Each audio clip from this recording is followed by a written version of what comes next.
Om Namo Bhagavate Vasudevaya. Om Namo Bhagavate Vasudevaya. Om Namo Bhagavate Vasudevaya. Narayanam Namaskritya Naram Chaiva Narottamam Devim Saraswatim Vyasam Tato Jayam Udirayet Nashtaprayeshu Abhadreshu Nityam Bhagavata Sevaya Bhagavati Uttama Shloki Bhaktir Bhavati Nishti Krishnaya Vasudevaya Devaki Nandanaya Cha Nanda Gopa Kumaraya Govindaya Namo Namaha.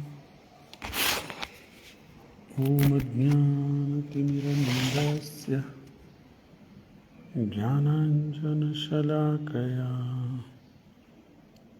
Chakshurunmilitam Vena Tasmai Sri Gurave Namaha.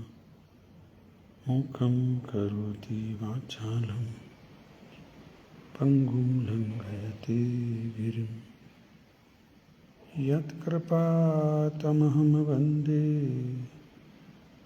Paramananda Madhavam Sri Guru Dinatarinam Chetodarpanamarchanam Bhavamahadavagni Nirvapanam Shreyaha Kairava Chandrika Vitaranam Vidyavadu Jivanam Anandambudi Vardhanam Pratipadam Purnamrata Smadhanam Sarvatma Snapanam Param Vijayate Sri Krishna Sankirtanam Nam Namakari Bahudha Nija Sarva Shakti Tatrarpita Niyamita Smaranena Kalaha Itadrishi Tava Kripa Bhagavan Mamapi Durdhaivam Mitrasham Mihajani Nanuragaha Trinadapi Sunichena Tarurapi Sahishnu Amanina Manatina Kirtaniya Sadahari Nadhanam na janam na sundarim Kavitam vajagadisha kamahi Mama janmani janmanishwari Bhavatad bhaktirahetu ki tvahi Ainanda tanuja kinkaram Patitam mam vishami bhavam budhaho Kripaya tava pada pankaja Stita dhuli sadarsham vichintai Nayanam galadashru dharaya Vadanam gadgada ruddhaya gira Pulakar chittam vapukadam Tava nam grahane bhavishyati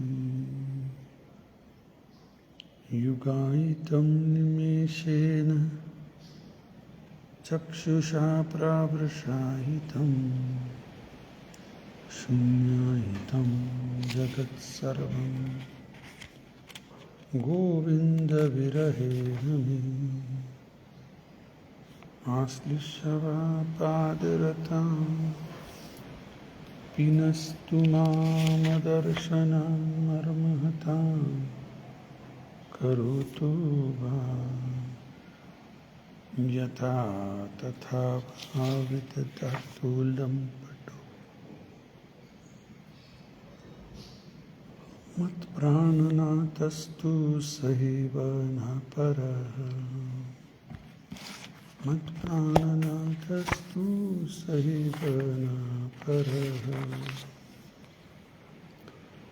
नमो विष्णुपादाय कृष्णपृष्ठाय भूतले श्रीमते भक्तिवेदांत स्वामिनिति नामिने नमस्ते सरस्वती देवी गौरवाणी प्रचारिणे निर्विशेष शून्यवादी पाश्चात्यदेशतारिणे। जय श्री कृष्ण चैतन्य प्रभु नित्यानंद श्री अद्वैत गदाधर शिवासदि गौर भक्तवृंद। हरे कृष्ण कृष्ण कृष्ण हरे हरे, हरे राम राम राम हरे हरे, हरे कृष्ण कृष्ण कृष्ण हरे हरे, हरे राम राम राम हरे, हरे कृष्ण कृष्ण कृष्ण हरे हरे, हरे राम राम राम हरे हरे। मुखं करोति वाचालं पंगुं लंघयति गिरिं यत्कृपातमहं परमानंदमाधव। ಹರೇ ಕೃಷ್ಣ. ಎಲ್ಲ ಭಕ್ತರಿಗೆ ಸ್ವಾಗತ. ಇಂದಿನ ವಿಷಯ ಶ್ರೀಮದ್ ಭಾಗವತಂ 2ನೇ ಸ್ಕಂದ 7ನೇ ಅಧ್ಯಾಯ ಶ್ಲೋಕ ಸಂಖ್ಯಾ 50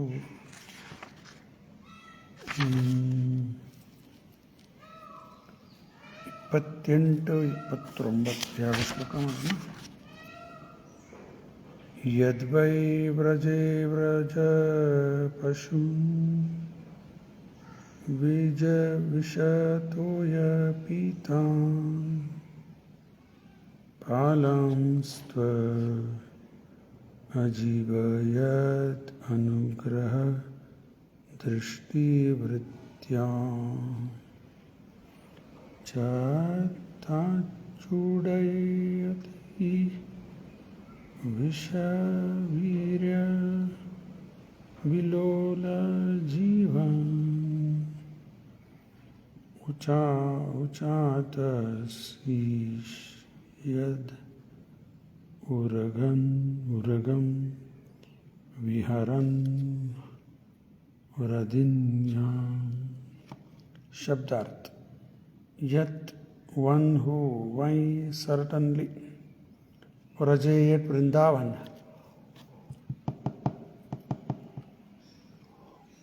Vraja Pashun, the animals thereof. Vishatoya, poisoned water. Pitan, those who drank. Palan, the covered men. Tu also Ajivayat, brought to life. Anugraha drishti, merciful glance. Vrishtya, by the showers of that.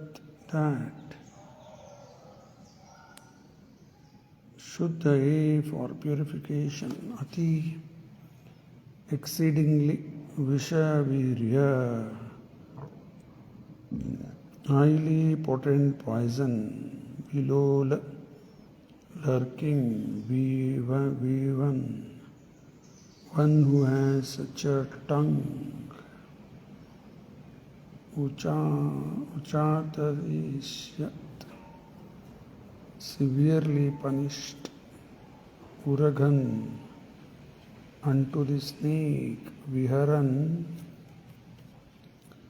taking it as a pleasure. ರದಿನ್ಯಾ in the river. ಅನುವಾದ ಮತ್ತು ಭಾವಾರ್ಥ ಶ್ರೀಲ ಪ್ರಭುಪಾದವರಿಂದ. ಜಯ Srila Prabhupada.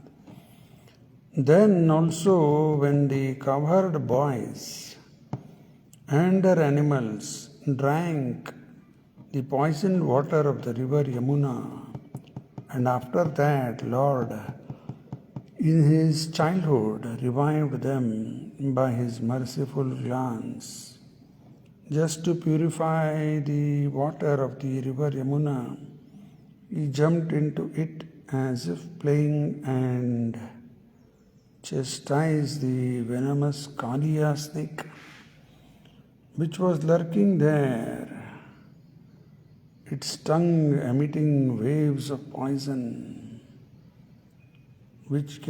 Who can perform such Herculean tasks but the Supreme Lord? Hare Krishna. ಒಂದು 2 ದಿವಸ gap ಆಗ್ಯದ. ಈಗ ಭಗವಂತನ ಅನೇಕ ಅವತಾರ ಬಗ್ಗೆ ಚರ್ಚೆ ಮಾಡ್ತಾ ಬಂದೀವಿ. ಈಗ 7ನೇ ಅಧ್ಯಾಯದಲ್ಲಿ ಬ್ರಹ್ಮದೇವರು ಹೇಳಿದ್ದೀವಲ್ಲ ಇವು. ಮತ್ತು ಹಿಂದಿನ ಅಧ್ಯಾಯದ ಕಡೆ ಶ್ಲೋಕದಲ್ಲಿ ಬ್ರಹ್ಮದೇವರು ಹೇಳ್ತಾ ಇದ್ದಾರಲ್ಲ, ಈ ಭಗವಂತನ ಲೀಲಾ ಅವತಾರ ಇವನ್ನೆಲ್ಲ ನಾವು ಕೇಳೋದ್ರಿಂದ ಏನಾಗ್ತದೆ? ಅಪೀಯತ ಕರ್ಣ ಕಷಾಯ ಸೋಷ. ಜನ್ಮ ಜನ್ಮದಿಂದ ಕೂಡಿದ್ದೆಲ್ಲ ಹೊಲಸ್ ಕಿವಿ ಮುಖಾಂತರ, ಕಿವಿ ಒಳಗೆ ಇರ್ತದಂತಲ್ಲ, ಕಿವಿಯಿಂದ ನಮ್ಮ ಸಬ್ ಕಾನ್ಷಿಯಸ್ನೆಸ್,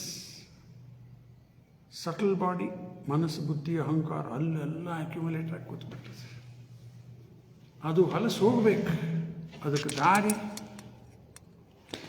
ಭಗವಂತನ ಕಥಾ ಕೇಳಿ ಭಗವಂತನನ್ನೇ ನಮ್ಮ ಹೃದಯದಲ್ಲಿ ಇಟ್ಕೋಬೇಕು. ಏನೇನೋ ಇಟ್ಕೊಂಡು ಕೂತಿರ್ತೀವಿ, ಅದೇನು ಪ್ರಯೋಜನ ಇಲ್ಲ. ಭಗವಂತನ ಇಟ್ಕೋಬೇಕು. ಆಮೇಲೆಲ್ಲ ಅವತಾರ ಪ್ರಾರಂಭದಿಂದ ಭೂವರಾದೇವರು, ಸುಯಜ್ಞ,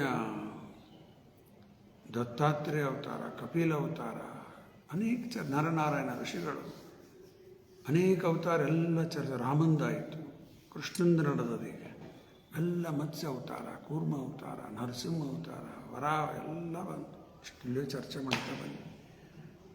ಕೃಷ್ಣ ಅವತಾರದಲ್ಲಿ ವಿಶೇಷವಾಗಿ ಅದು 27ನೇ ಶ್ಲೋಕ. There is no doubt about lord Krishna's being the supreme lord. Otherwise how was it possible for him to kill a great giant demon like Putana when he was just on the lap of his mother? To overturn a cart with his leg, which when he was only 3 months. ಅದೇ ಹುಟ್ಟಿದ ಮಗು. ಮಕ್ಕಳು ಹೆಂಗಿರ್ತಾವೆ? Helpless, ಏನು ಮಾಡ್ಲಿಕ್ಕೆ ಆಗೋದಿಲ್ಲ. ಅಳೋದು ಮಲಗೋದು, ಅಳೋದು ಮಲಗೋದು, ಮತ್ತು ಆಹಾರ ಕೊಟ್ಟು ಸುಮ್ಮನೆ ಮಲ್ಕೋತಾವೆ. ಹಾಲು ಮತ್ತು ಮಾಡೋದು, ಮಲಗೋದು, ಆಳೋದು, ಮಲಗೋದು, ಅಷ್ಟೇ. ಹೆಲ್ಪ್ಲೆಸ್, ಏನು ಮಾಡ್ಲಿಕ್ಕೆ ಆಗೋದಿಲ್ಲ ಯಾವ ಮಗು. ಕೃಷ್ಣನೂ ಹಾಗೆ ಚಿಕ್ಕ ಮಗು, ಅದೇ ಹುಟ್ಟಿದ ಮಗು ಹಂಗೆ ಇದ್ದಾನೆ. ಆದರೆ ನೋಡ್ರಿ, ಪ್ರಾಣವಾಯು ಜಕ್ಕೊಂಡ್ಬಿಟ್ಟ ಪುತನಂತ. ದೇವರಂದ್ರೆ ಈ ರೀತಿ ಯಾವಾಗಲೂ ದೇವರೇ. ಚಿಕ್ಕ ಮಗುವಾಗಿದ್ದ ಪಾಪ, ಹೆಲ್ಪ್ಲೆಸ್ ಇಲ್ಲ. ಅಲ್ಲೇನೂ ಷಡ್ಡೈಶ್ವರ್ಯ ಪೂರ್ಣ. ಅವಳು ಪ್ರಾಣವಾಯು ತಕ್ಕೊಂಡ್ಬಿಟ್ಟ. ಆಮೇಲೆ 3 ತಿಂಗಳಿದ್ದಾಗ ಮತ್ತೊಂದು ಅಸುರ, ಜಕಟಾಕ, ಅರೆ ಅಲ್ಲ, ಇನ್ನೊಂದು ಯಾವುದು, ಜಕಟಾಸುರನೇ. ಅವನು ಬಂದು ಚಕಡಿ ರೂಪದಲ್ಲಿ ಬಂದು ಕೂತಿದ್ದಾನೆ. ಭಗವಂತ ತನ್ನ ಪಾದದಿಂದ ಹೊಡೆದು ಅವನಿಗೂ ಸಾಯಿಸಿಬಿಟ್ಟ. ಶಕಟಾಸುರ, ಶಟಕಾಸುರ. ಆಮೇಲೆ ಇನ್ನೊಂದು ತೃಣಾವೃತ, ಅಸುರ, ಬಿರುಗಾಳಿ. ಕೃಷ್ಣನ ಎತ್ಕೊಂಡು ಹೋಗ್ಬಿಟ್ಟ ಮೇಲೆ. ಭಗವಂತಗೆ ಆರಾಮ್ ಫ್ರೀ ಎಂಜಾಯ್ ಮಾಡ್ತಾ ಇದ್ದಾನೆ, ಫ್ರೀ ರೈಡ್. ಮ್ಯಾಲೆ ತೊಗೊಂಡು ಹೋಗಿ ಸಾಯಿಸ್ಲಿಕ್ಕೆ ಹೊರಟಾನ ಕೃಷ್ಣನ. ಕೃಷ್ಣ ಅಲ್ಲಿ ಮ್ಯಾಲೆ ತನ ಹೋಗ್ತಾನ, ಹಗರ ಆಯ್ತು. ಅಲ್ಲಿ ಹೋದ ಮೇಲೆ ತನ್ನ ವೆಯ್ಟ್ ಜಾಸ್ತಿ ಮಾಡ್ಲಿಕ್ಕಂತ ಆ ಹರೀಶ್ ಮುನಿಗ ತೃಣಾವರ್ತಗ ಭಾರ ತಡ್ಕೊಳ್ಳಿಕ್ಕೆ ಆಗ್ಲಾ ಗುರ್ರ ಅಂತೇಳಿ ಮ್ಯಾಲಿಂದ ಕೆಳಗೆ ಧಪ್ ಬಿದ್ದು ಸತ್ತು ಹೋಗ್ಬಿಟ್ಟ. ಭಗವಂತನೆಲ್ಲ ಲೀಲಾ ಇವು ಅದ್ಭುತ ಲೀಲಾ. ಅದಕ್ಕೆ ದೇವರನ್ನೋದು ಎಲ್ಲೂ ಸಂಶಯನ ಇಲ್ಲ. All these activities are impossible for any one other than the supreme lord. ದೇವರಿಗೆ ಮಾತ್ರ ಇವೆಲ್ಲ ಶಕ್ಯ. ಅದಕ್ಕೆ ಒಂದು 5 ಪಾಯಿಂಟ್ ಹೇಳಿದ್ದೆ ನಾ ಹಿಂದಕ್ಕೆ, ಚೈತನ್ಯ ಮಹಾಪ್ರಭು ಕೊಟ್ಟಿದ್ದು. ಯಾರು ದೇವರಂದ್ರೆ ಫಸ್ಟ್ ಶಾಸ್ತ್ರ ಪ್ರಮಾಣ ಇರಬೇಕು. ನಾನು ಪ್ರೈಮ್ ಮಿನಿಸ್ಟರ್ ಅನ್ಕೋತ ಹೋದ್ರೆ ಯಾರು ಕೇಳ್ತಾರೆ? ಏಯ್ ನಾನೇ ಪ್ರೈಮ್ ಮಿನಿಸ್ಟರ್ ಅಂದ್ರೆ ಎಲ್ಲದು ಪೇಪರ್ ತೋರಿಸಂತಾರೆ. ಪ್ರಧಾನಮಂತ್ರಿ ಹತ್ರ ಎಲ್ಲ ಇರ್ತಾರೆ ಡಾಕ್ಯುಮೆಂಟ್ಸ್. ನಾವು ಸುಮ್ಮನೆ ಪ್ರಧಾನಮಂತ್ರಿ ಹುಚ್ಚ ಹಂಗಾಗ್ಬಿಡುತ್ತೆ. ನಾನೇ ದೇವ್ರು ಅನ್ಕೋತ ಹೋಗ್ತಾರಲ್ಲ, ಮ್ಯಾಡ್ ಇದೆಲ್ಲ. ಶಾಸ್ತ್ರ ಪ್ರಮಾಣ ಬೇಕು. ಯಾರು ದೇವರು ತೋರಿಸ್ಬ ಡಾಕ್ಯುಮೆಂಟ್ ತೋರಿಸ್. ಎಂಥ ಡಾಕ್ಯುಮೆಂಟ್? ಶಾಸ್ತ್ರ ಡಾಕ್ಯುಮೆಂಟ್, ಅದೇ ಪ್ರಮಾಣ ಬೇಕು. ಎರಡನೇದ್ದು ಭಗವಂತನ ಶರೀರಲ್ಲಿ ವಿಶೇಷ ಲಕ್ಷಣ. ಮೂರನೇದ್ದು ಅದ್ಭುತ ಲೀಲೆ ಮಾಡ್ತಾನೆ. ಯಾವ ಮನುಷ್ಯರು ಮಾಡಲಿಕ್ಕೆ ಶಕ್ಯನೇ ಇಲ್ಲ. ಮನುಷ್ಯ ಮಾಡೋದು ಹೆಂಗೆ? ಎಲ್ಲ 3 ಗುಣದ ಪ್ರಭಾವಕ್ಕೆ ಒಳಗಾಗಿ ನಾವು ಮಾಡ್ತಾ ಇರ್ತೀವಿ. ಭಗವಂತಗ ಅಭಾವ, ಅದಕ್ಕೆ ಮಾಡಿದ್ದೆಲ್ಲ ಲೀಲಾ, ಅದ್ಭುತ ಲೀಲಾ ಭಗವಂತ ಮಾಡ್ತಾನೆ ಪ್ರತಿ ಅವತಾರದಲ್ಲಿ. ವರಾದೇವರದಲ್ಲಿ ಭೂಮಿನೇ ಎಬ್ಬಿಸ್ಬಿಟ್ಟ. ಯಾರಿಗೆ ಎಬ್ಬಿಸ್ಲಿಕ್ಕೆ ಆಗ್ತದೆ ಭೂಮಿಗೆ? ಇವೆಲ್ಲ ಭಗವಂತ ಅದ್ಭುತ ಕಾರ್ಯ ಮಾಡಿಬಿಡ್ತಾನೆ. ಆಮೇಲೆ 3ನೇದಾಯ್ತು. 4ನೇದು ವಿಶ್ವರೂಪ ದರ್ಶನ, ಮತ್ತು 5ನೇದು ಷಡ್ಐಶ್ವರ್ಯ ಪೂರ್ಣ. ಇವೆಲ್ಲ ಪ್ರಮಾಣ ಬೇಕು ದೇವರಂದ್ರೆ. ಇವತ್ತಿನ ಶ್ಲೋಕದಲ್ಲಿ ಕಾಳಿಂಗನ ಮರ್ದನ. ಕಾಳಿಂಗ ಒಂದು 100 ಹುಡೆಡ್ ಸ್ನೇಕ್. ಒಂದು 5 ಅಡಿ ಹಾವಲ್ಲ, 100 ಅಡಿ ಹಾವ. ಅದು ಜಮುನಾದಲ್ಲಿ ವಾಸ ಮಾಡ್ಲಿಕ್ಕತ್ತಾನ. ಅಲ್ಲಿ ಯಾಕೆ ಬಂದ? ಅಲ್ಲಿ ಯಾಕೆ ಬಂದ? ಯಾಕೆ?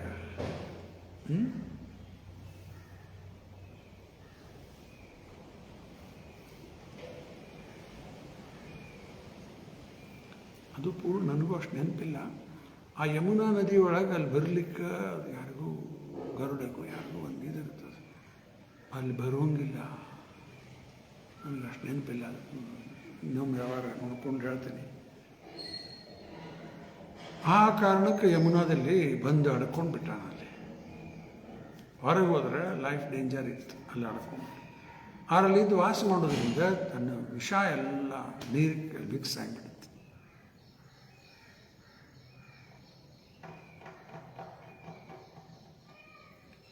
ನೀರು ಮಿಕ್ಸ್ ಆಗಿಬಿಡುತ್ತೆ, ಎಲ್ಲ ಮಿಕ್ಸ್ ಆಗಿಬಿಡುತ್ತೆ. ಪಾಯ್ಸನ್, ವಾಟರ್ ಎಲ್ಲ ಪಾಯ್ಸನಸ್. ದನ ಕರ ನೀರು ಕುಡಿದ್ರೆ ಸತ್ತು ಹೋಗ್ಬಿಟ್ಟು.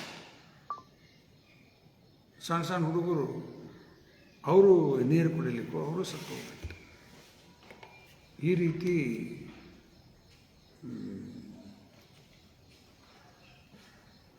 ಯಮುನಾ ನದಿ ನೀರೆಲ್ಲ ಪಾಯ್ಸನ್ ಆಗಿಬಿಟ್ಟಿತ್ತು.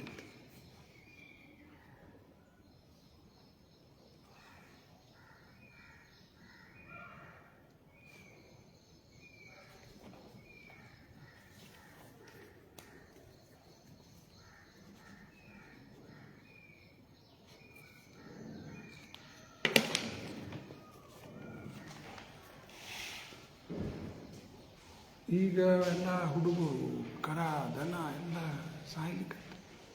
ನೀರು ಬೇಕಲ್ಲ ಪ್ರತಿಯೊಬ್ಬರಿಗೂ. ನೀರೆಲ್ಲ ವಿಷಯಗಳಾಗಿಬಿಟ್ಟது. ಅದಕ್ಕೆ ಭಗವಂತ ಆಟ ಆಡ್ಲಿಕ್ಕೆ ನ್ಯಾವದಿಂದ ಹೋಗ್ಬಿಟ್ಟ. ಅಲ್ಲಿ ಅವತ್ತಿನ ದಿವಸ ಬಲರಾಮನ ಕರ್ಕೊಂಡು ಬರಲಿಲ್ಲ ಅಂತ. ಬಲರಾಮನ ಯಾಕೆ ಕರ್ಕೊಂಡು ಬರಲಿಲ್ಲ? ಬಲರಾಮ ಶೇಷನ ಅವತಾರ.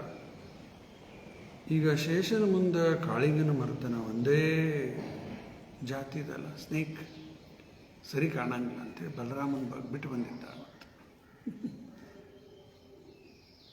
ಬಂದು ಇಲ್ಲಿ ಕಾಳಿಂಗನ್ನು ಮರ್ದನ ಮಾಡಲಿಕ್ಕೆ ಯಮುನಾ ನೀರೊಳಗೆ ಆಟ ಆಡ್ಲಿಕ್ಕೆ ಹೋದಂಗೆ ಹೋಗ್ಬಿಟ್ಟು.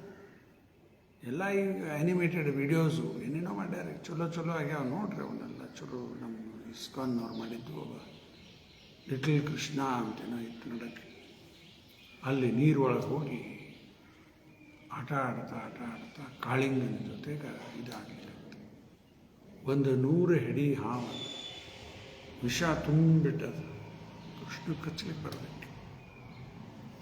ಕೃಷ್ಣ ಅದರ ಮೇಲೆ 100 ಹೆಡಿ ಹಾವಿನ ಮೇಲೆ ಡ್ಯಾನ್ಸ್ ಮಾಡುತ್ತಾ ಇದ್ದಾನೆ. ಇಲ್ಲೇ ಎದುರಿಗೆ ಭಾಳ ಸುಂದರ ಚಿತ್ರದ ಎಡಗೈದಲ್ಲಿ ಬಾಲ ಹಿಡ್ದಾನ. ಅದರದ್ದು ಒಂದು ಕೈಯಾಗ ಕೊಳಲು ಅದ. ಆಮೇಲೆ 100 ಹೆಡಿ ಹಾವಿನ ಮೇಲೆ ಕುಣಿಲಿಕ್ಕತ್ತಾನ. ಸ್ಟೇಜ್ ಮೇಲೆ ಕುಣಿಲಿಕ್ಕೆ ಆಗೋದಿಲ್ಲ ನಮ್ಗೆ. ಅಯ್ಯೋ ಇಲ್ಲಿ ನಾವು ಅಂತೀವಿ. ಸ್ವಲ್ಪ ಹೊತ್ತು ಕುಣಿಬೋದು ಯಾರು ಡ್ಯಾನ್ಸರ್, ಭಾಳ ಹೊತ್ತೇಲಿ ಹಾವಿನ ಹೆಡಿ ಮೇಲೆ ಯಾರಿಗೆ ಕುಣಿಲಿಕ್ಕೆ ಆಗ್ತದೆ? ಕುಣಿದು ಭಗವಂತ ಅದ್ರ ಮೇಲೆ ಎಲ್ಲ ವಿಷ ಹೊರಗೆ ಬಂದ್ಬಿಟ್ಟಿತ್ತು. ಆಮೇಲೆ ಕಾಳಿಂಗಿನ ಪತ್ನಿ ಅವರೆಲ್ಲ ಬಂದು ಪ್ರಾರ್ಥನೆ ಮಾಡ್ಲಿಕ್ಕೆ ಕೃಷ್ಣಗೆ, ನಮ್ಮ ಗಂಡಗೆ ಕ್ಷಮಿಸ್ಬಿಡಪ್ಪ, ಎಲ್ಲ ವಿಷ ಇದ್ದಿದ್ದು ಹೊರಗೆ ಬಂದ್ಬಿಟ್ಟದೆ, ಕ್ಷಮಿಸ್ಬಿಡವನ್ನ ಅಂತೇಳಿ. ಅದಕ್ಕೆ ನಮ್ಮದು ಒಂದು ಭಜನದಲ್ಲಿ ಈ ರೀತಿ ಬರ್ತದೆ ಒಂದು ಪಂಕ್ತಿ: ಜಯ ದ್ವಿಜ ಪತ್ನಿ ಜಯ ನಾಗ ಕನ್ಯಾ ಗಣ, ಭಕ್ತಿ ತೇಜ ಹಾರ ಪಾಯ್ಲೋ ಗೋವಿಂದ ಚರಣ್. ಜಯ ದ್ವಿಜ ಪತ್ನಿ ಅಂದ್ರೆ ಯಾರು? ಇವರು ಬ್ರಾಹ್ಮಣರ ಹೆಂಡಂದ್ರೆ ಇವರು. ಜಯ ದ್ವಿಜ ಪತ್ನಿ ಜಯ, ಅವ್ರಿಗೆ ಜಯ. ಬ್ರಾಹ್ಮಣರ ಹೆಂಡಂದ್ರಿಗೆ ಜಯ ಅನ್ಲಿಕ್ಕತ್ತಾರ, ಬ್ರಾಹ್ಮಣರಿಗೆ ಅಂದಿಲ್ಲ ಅಲ್ಲಿ. ಜಯ ದ್ವಿಜ ಪತ್ನಿ ಯಾಕೆ? ಅವ್ರಿಗೆ ಯಾಕೆ ಜಯ ಹೇಳಲಿಕ್ಕತ್ತಾರ? ಅದು ಕೃಷ್ಣ ಬಲರಾಮ ಮತ್ತು ಬಾಕಿ ಎಲ್ಲ ಗೋಪಿಯರು ಗೋಪರು ಹುಡುಗರು ದನ ಕರ ಕಾಯ್ಕೋತ ಇದ್ದಾಗ ಆ ಹುಡುಗರೆಲ್ಲ ಕೃಷ್ಣ ಹೇಳ್ತಾರೆ, ಹಸಿವು ಭಾಳ ಆಗ್ಯದ. ಕೃಷ್ಣ ಹೇಳ್ತಾನೆ, ಇಲ್ಲೇ ಹತ್ತಿರ ಬ್ರಾಹ್ಮಣರು ಒಂದು ಯಜ್ಞ ಮಾಡ್ಲಿಕ್ಕತ್ತಾರ, ಅಲ್ಲಿ ಹೋಗಿ ಇಸ್ಕೊಂಡು ಬರ್ರಿ, ಪ್ರಸಾದ ಏನೋ ಸಿಗ್ತಾ ತಿನ್ಲಿಕ್ಕೆ ಅಂತ ಕೃಷ್ಣ ಹೇಳ್ತಾನೆ. ಅಲ್ಲಿ ಬಂದು ಹುಡುಗರು ಬಂದು ಕೇಳ್ತಾರೆ, ನಮ್ಮ ಹುಡುಗರೆಲ್ಲ ಹಸಿವಾಗ್ಯದ, ತಿನ್ಲಿಕ್ಕೆ ಕೊಡ್ರಿ. ನಾವು ನಡೀಬೇಕು, ಇನ್ನೂ ಪೂರ್ಣ ಆಗಿಲ್ಲ ಯಜ್ಞ, ಪೂರ್ಣಾವತಿ ಆಗಬೇಕು, ಅದಾಗಬೇಕು, ಇದಾಗಬೇಕು, ಓಡಿಸ್ಬಿಟ್ಟು. ಇಲ್ಲ ಕೃಷ್ಣ ಹೇಳಿ ಕಳಿಸ ನಡೆಯುತ್ತೆ ಅಂತ ಓಡಿಸೇ ಬಿಟ್ಟು. ಕೃಷ್ಣ ಹೇಳಿದ, ಎಲ್ಲಿ ಹೋಗಿದ್ರಿ? ಇಲ್ಲ ಹಿಂಗೆ ಹೋಗಿದ್ವಿ, ನನ್ನ ಹೆಸರು ಹೇಳಿ, ನಿನ್ನ ಹೆಸರು ಹೇಳಿದ್ರು ಓಡಿಸಿಬಿಟ್ಟು ನಮ್ಮನ್ನು. ಎಲ್ಲಿ ಹೋಗಿದ್ರಿ? ಕಥೆ ಎಲ್ಲ ಕೇಳಿದ. ಇನ್ನು ಮುಂದಿನ ಹೋಗ್ಬೇಕು, ಅಲ್ಲಿ ಹೋಗೋಣ, ಹಿಂದಿನ ಬಾಗಿಲಿಗೆ. ಅಲ್ಲಿ ಹುಡುಗರು ಬಂದ್ರೆ ಆ ಬ್ರಾಹ್ಮಣರ ಹೆಂಡಂದ್ರೆ ನೋಡ್ತಾರೆ. ನೋಡಿ ಅವ್ರಿಗೆಲ್ಲ ಇನ್ನು ಶಾಸ್ತ್ರದ ಜ್ಞಾನದ ಆದದ ಅಂತಿರಬೇಕಂತಿಲ್ಲ. ಆದ್ರೆ ಸಿಂಪಲ್ ಇದ್ದರೂ ಸೆನ್ಸಿಬಲ್ ಇಲ್ಲ. ಅವರ ಹುಡುಗರು ಕೇಳ್ತಾರೆ, ಏನಾಗ್ಯದಪ್ಪ, ಎದಕ್ಕೆ ಬಂದೇವಿ? ಇಲ್ಲ ಕೃಷ್ಣ ಹೇಳಿ ಕಳಿಸಾನ, ಹಸಿವಾಗ್ಯದ, ಏನಾರು ತಿನ್ಲಿಕ್ಕೆ ಕೊಡು. ಹೌದಾ? ಕೃಷ್ಣ ಹೇಳಿ ಕಳಿಸಾನ. ಏನು ತಯಾರಾಗಿತ್ತು ಎಲ್ಲ ಬಿಸಿ ಎಲ್ಲ ಪಾತ್ರೆ ಒಳಗೆ ಹಾಕಿ ಕಳಿಸ್ಲಿಕ್ಕತ್ತ. ಈ ಕಡೆ ಮುಂದೆ ಬ್ರಾಹ್ಮಣರು ಎದ್ದೆ ನಡೆದದ ನೋಡ್ಲಿಕ್ಕತ್ತಾರ, ಹಿಂದಿನ ಬಾಗ್ಲದಿಂದ ಎಲ್ಲ ಹೋಗ್ಲಿಕ್ಕತ್ತದ. ಬ್ರಾಹ್ಮಣರು ಬಂದು ಒದರಾಡ್ಲಿಕ್ಕತ್ತ. ಹೆಂಡಂದ್ರೆ ಇನ್ನೂ ಪೂಜೆ ಆಗಿಲ್ಲ, ಪೂರ್ಣಾವತಿ ಆಗಿಲ್ಲ, ಬಡ ಎಲ್ಲ ಕೊಡ್ಲಿಕ್ಕತ್ತಿರಲ್ಲ ನೀವು. ಆವಾಗ ಅವ್ರು ಹೆಂಡಂದ್ರೆ ಹೇಳ್ತಾರೆ, ಯಾರ ಸಲುವಾಗಿ ಮಾಡ್ಲಿಕ್ಕತ್ತೀರಿ ಯಜ್ಞ ಇದನ್ನು? ಯಾರಿಗೆ ನೈವೇದ್ಯ ಮಾಡೋರಿದ್ದೀರಿ ಇನ್ನು ಮುಂದೆ? ಅವನೇ ಹೇಳಿ ಕಳಿಸ್ಯಾನೀಗ. ಇಷ್ಟು ಬುದ್ಧಿ ಇಲ್ಲ ನಿಮ್ಗೆ? ಅದಕ್ಕೆ ಜಯ ದ್ವಿಜ ಪತ್ನಿ ಜಯ ನಾಗ ಕನ್ಯಾಗಣ. ನಾಗಕನ್ಯಾ ಅಂದ್ರೆ ಕಾಳಿಂಗನ ಹೆಣ್ಣಂದ್ರೆ, ಅವರಿಗೂ ಜಯ. ಯಾಕೆ? ಭಕ್ತಿ ತೇಜ ಹಾರ ಪಾಯ್ಲು ಗೋವಿಂದ ಚರಣ. ಭಕ್ತಿಯಿಂದ ಭಗವಂತಗೆ ಪ್ರಾರ್ಥನಾ ಮಾಡಿದ ಕೃಷ್ಣ ಆ ಕಾಳಿಂಗನಿಗೆ ಕ್ಷಮ ಮಾಡಿದ. ಇನ್ನೂ ಇಲ್ಲೇ ವಾಸ ಮಾಡೋಂಗಿಲ್ಲ, ಗೆಟ ಹೋಗ್ಬಿಡಿಲ್ಲ. ಇಲ್ಲ, ನಾ ಬಂದಿದ್ದು ಗರುಡನ ಭಯದಿಂದ ಬಂದೀನಿ. ಹೊರಗೆ ಹೋದ್ರೆ ಗರುಡ ಬಿಡುವುದಿಲ್ಲ, ಸಾಯಿಸ್ಬಿಡ್ತಾನೆ ನನ್ನ. ಏನೂ ಚಿಂತೆ ಮಾಡಬೇಡ. ಇನ್ನು ಗರುಡ ನಿನ್ನ ಸವಾಸಕ್ಕೆ ಬರುವುದಿಲ್ಲ. ಯಾಕ? ನಾ ಏನು ನಿನ್ನ ಹೆಡಿ ಮೇಲೆ ಕುಣಿದೀನಿ. ಈಗ ನಿನ್ನ ಹೆಡಿ ಮೇಲೆ ನಾನು ಮುದ್ರಾ ಹಾಕಿದಂಗೆ ಆಗಿದೆ. ಈಗ ಭಗವಂತನ ಪಾದ ಕೆಳಗೆ ಧ್ವಜ ವಜ್ರ ಶಂಖ ಚಕ್ರ ಮೀನ ಅಂಕುಶ ಎಲ್ಲ ಇರ್ತದೆ. ಕುಣಿದು ಬಿಟ್ಟೀನಿ. ಏನೂ ಆಗೋದಿಲ್ಲ ನಿಮ್ಗೆ. ಗರುಡ ಏನೂ ಮಾಡೋದಿಲ್ಲ, ಹೋಗ ಅಂತ ಹೇಳ್ಬಿಡ್ತಾನೆ. ಎಲ್ಲರೂ ಹೊರಗೆ ಹೋಗ್ಬಿಟ್ಟ. ಅದಕ್ಕೆ ಭಗವಂತಿದು ಕಾಳಿಂಗನ ಮರ್ದನ ಅದ್ಭುತ ಲೀಲೆ ಭಗವಂತ ಮಾಡ್ತಾನೆ. Then also when the coward boys and their animals drank the poison water of the river Yamuna, and after the Lord in his childhood revived them by his merciful glance, ಎಲ್ಲರೂ ಸತ್ತೋಗ್ಯಾರ. ಭಗವಂತ ಬರೀ ನೋಡಿ ಮತ್ತವರಿಗೆಲ್ಲ ಜೀವ ಕೊಟ್ಟ. Revived them by their merciful glance, by his merciful glance. Just to purify the water of the river Yamuna, he jumped into it as if playing and chastised the venomous Kaliya snake who was lurking there, its tongue emitting waves of poison. ನಾಲ್ಗಿನಿಂದೆಲ್ಲ ವಿಷ ಬರ್ತಾ ಇದೆ. Who can perform such Herculean tasks but the Supreme Lord? ಇಂಥ ಅದ್ಭುತ ಲೀಲೆ ಯಾರಿಗ ಮಾಡಲಿಕ್ಕಾಗ್ತದ? ಭಗವಂತನ ಬಿಟ್ಟರೆ ಯಾರಿಗೂ ಮಾಡಲಿಕ್ಕಾಗೋದಿಲ್ಲ. ಆಯಿತಾ? ಇದು 28 ಆಯ್ತು. 29 ಬಂದು ಹೋಗೋದು. ತತ್ಕರ್ಮ ದಿವ್ಯಂ ಇವ ಯನ್ ನಿಶಿ ನಿಹಸಾಯನ